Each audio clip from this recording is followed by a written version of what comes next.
Τελικά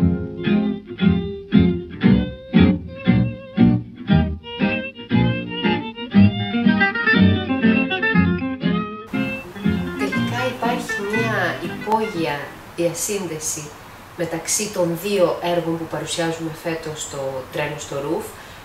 το κολλιέ της Ελένης στο θεατρικό βαγόνι και την αρπαγή της Ηνωμένης Ευρώπης στο μουσικό βαγόνι Orient Express,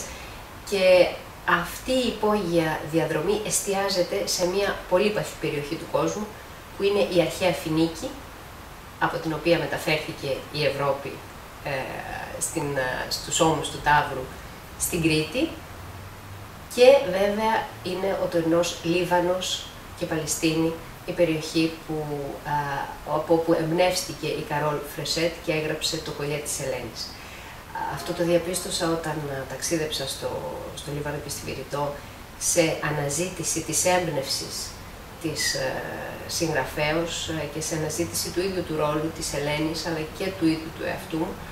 και μπήκα στο Εθνικό Μουσείο της Βηρητού και το πρώτο πράγμα που αντίκρισα μπροστά μου ήταν ένα πανέμορφο, τεράστιο, στον τοίχο ψηφιδωτό,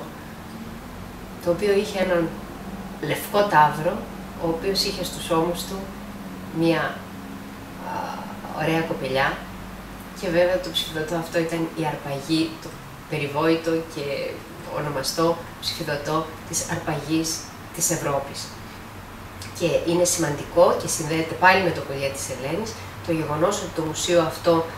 ισοπεδώθηκε στον πόλεμο και με μια ηρωική προσπάθεια, μετά από μια ηρωική προσπάθεια των εργαζομένων του μουσείου, σώθηκαν τα εκθέματά του, και μεταξύ των οποίων βεβαίως και αυτό το πολύτιμο ψηφιδωτό που μπορούμε τώρα εμείς να θαυμάζουμε. Έτσι λοιπόν συνδέθηκαν αυτές οι δύο μου επιλογές με έναν